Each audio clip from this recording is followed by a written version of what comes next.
Hello friends, in this video we will discuss shortest distance between two curve। हमारे पास कोई भी दो curve दे रखे हैं तो उनके बीच में हम शॉर्टेस्ट डिस्टेंस हम कैसे फाइंड करेंगे। तो इन दिस क्वेश्चन हमारे पास जो एक तो पैराबोला की जो इक्वेशन दे रखी है y equal to x square. तो एक तो हमारे पास पैराबोला की इक्वेशन दे रखी है y equal to x square, दूसरी हमारे पास लाइन की इक्वेशन दे रखी है y equal to x minus 5।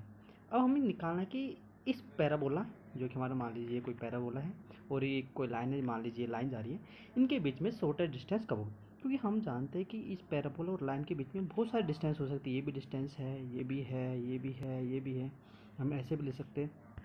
तो बहुत सारे डिस्टेंस हमारे पास होती है, लेकिन हमें निकालने की शॉर्टेस्ट डिस्टेंस सबसे छोटी।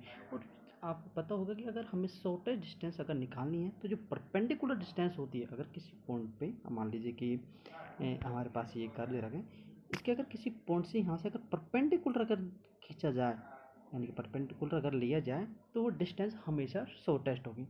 तो चलो हम इस वीडियो में देखते हैं कि लाइन और पैराबोला के बीच में शॉर्टेस्ट डिस्टेंस कैसे फाइंड करेंगे। तो हमारे पास क्या दे रखा है डिस्टेंस, हम क्या करेंगे जो हमारे पास ये कर्व दे रखा है। अब फ्रेंड्स याद ये रखना है कि अब कर्व है, कर्व की इक्वेशन हमें दे रखी है y equal to x square, हमारे पास कर्व की इक्वेशन दे रखी है और ये हमारे पास कोई लाइन है। तो लाइन की इक्वेशन हमारे पास क्या होगी, x minus y minus 5 equal to 0। ये हमारे पास कर्व की इक्वेशन हो गई, लाइन की इक्वेशन हो गई। अब मैं मान लेता हूँ इस पैराबोला पर कोई बिंदु, ये हमारे पास कोई पॉइंट है, इस पॉइंट है, मान लीजिए पॉइंट है, उस पॉइंट है, तो पॉइंट अगर उस पैराबोला पे लाइक करेगा तो पैराबोला की इक्वेशन को सेटिस्फाई करेगा। तो मैंने मान लीजिए कि जो पॉइंट है उसका एक्स कोऑर्डिनेट मेरा एल्फा है। मैंने क्या मान लिया, जो पैराबोला पर जो कोई भी पॉइंट लाइक कर रहा है उसका एक्स जो कोऑर्डिनेट है वो मैंने मान लिया एल्फा है। अगर x कोऑर्डिनेट अल्फा होगा तो इस इक्वेशन से क्या होगा, y कोऑर्डिनेट क्या निकलेगा, यहाँ से y कोऑर्डिनेट हमारे पास क्या आ जाएगा, y कोऑर्डिनेट आ जाएगा हमारे पास अल्फा स्क्वायर आ जाएगा। अगर x कोऑर्डिनेट अल्फा मान लेते तो y कोऑर्डिनेट हमारे पास क्या आ जाएगा, एक्स स्क्वायर आ जाएगा। तो इससे क्या हुआ, इससे ये हुआ कि हमारे पास जो पैराबोला था, इससे हमारे पास क्या पैराबोला था, पैराबोला का ये बिंदु है, इसके हमें कोऑर्डिनेट मिले, उसकी कोऑर्डिनेट क्या मिल गए, एक अल्फा मिल गया और एक अल्फा स्क्वायर हमारे पास कोऑर्डिनेट मिल गया।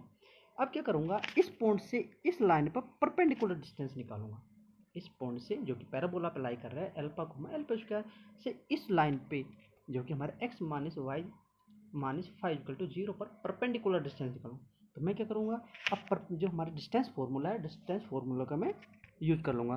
तो यहाँ पे जो डिस्टेंस फार्मूला का यूज किया हुआ है, तो आप देखिए, तो जब मैं डिस्टेंस फार्मूला का यूज यहाँ पे करता हूँ तो इस बिंदु से इस पर, तो x की जगह अल्फा रख देंगे, y की जगह अल्फा स्क्वायर रखेंगे माइनस 5, और हम मॉड्यूल्स की डिस्टेंस हमेशा हमारी पॉजिटिव होती है तो मोड वैल्यू ले लेंगे बटे में, तो alpha minus alpha square minus 5 और मॉडुलस अपॉन में स्क्वायर रूट ऑफ 1 का स्क्वायर प्लस 1 का स्क्वायर, क्योंकि हमारे पास, तो यहाँ से alpha minus alpha square minus 5 का मॉडुलस और ये 1 रूट 2 हो गया। ठीक है, अब क्या करते हैं हमारे पास ये आ गया। अब मैं क्या करूँगा, ये हमारे पास डिस्टेंस आ गई, ये तो हमारे पास क्या आ गई, ये हमारे पास है डिस्टेंस आ गई, लेकिन हमें निकालने शॉर्टेस्ट डिस्टेंस। तो शॉर्टेस्ट डिस्टेंस निकालने के बहुत सारे मेथड होते हैं, लेकिन मैं यहाँ पे यूज़ करूँगा डेरिवेटिव का मेथड। तो मैं क्या करूँगा, जो ये डिस्टेंस की जो इक्वेशन आई हुई है अल्फा के फॉर्म में, मैं इसका अल्फा के रेस्पेक्ट में इसका क्या कर दूंगा, डेरिवेटिव कर दूंगा। तो फर्स्ट डेरिवेटिव निकालूंगा और फर्स्ट डेरिवेटिव मैं क्या करूँगा, फर्स्ट डेरिवेटिव कर दूंगा और फर्स्ट डेरिवेटिव को इक्वल टू 0 कर दूंगा। तो जो हमारा पॉइंट मिलेगा वो पॉइंट क्या देगा, मिनिमम वैल्यू देगा, वो पॉइंट हमारे पास मिनिमम वैल्यू देगा। तो मैंने इसमें यही किया है, मैंने इसका डेरिवेटिव किया, तो alpha minus alpha square minus 5 और बटे में कांस्टेंट हमारे पास रूट 2, इसका डेरिवेटिव अगर करेंगे तो अल्फा का 1 और अल्फा स्क्वायर का 2 अल्फा 5 का 0 बटे में रूट 2 इक्वल टू 0 कर देंगे, तो रूट 2 इधर जा करके 0 हो जाएगा, ये 0 हो गया इधर जा करके।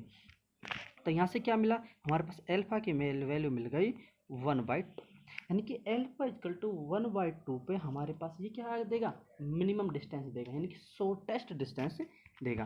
तो जब अल्फा इक्वल टू 1/2, हमारे पास अल्फा की वैल्यू कितनी है, अल्फा की वैल्यू जो 1/2 हमारे पास आई है, हम उसको इस इक्वेशन में रखते हैं तो 1/2, तो हमारे पास इस इक्वेशन में रखते हैं तो क्या आएगा 1/2 माइनस 1/4 माइनस 5 बटे में स्क्वायर रूट ऑफ 2। तो यहाँ से जब एलसीएम वगैरह लेकर के हम जब इसको सोल्व करते हैं तो हमारे पास क्या निकल के आ जाता है, हमारे पास ये निकल जाता है कि ये हमारे पास निकल के आ गया इधर को, ये देखिए। तो ये आ गया, हमने एलसीएम लिया।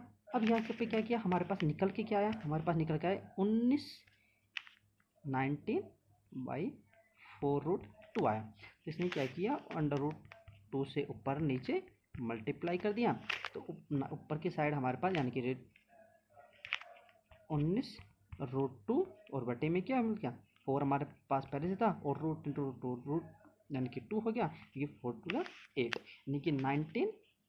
हमारे पास फाइनल आंसर क्या मिल गया, हमारे पास फाइनल आंसर क्या मिल गया, फाइनल आंसर हमारे पास आ गया 19√2/8। तो हमारा ऑप्शन कौन सा हो जाएगा, ऑप्शन सी हमारा करेक्ट हो जाएगा। ओके, धन्यवाद।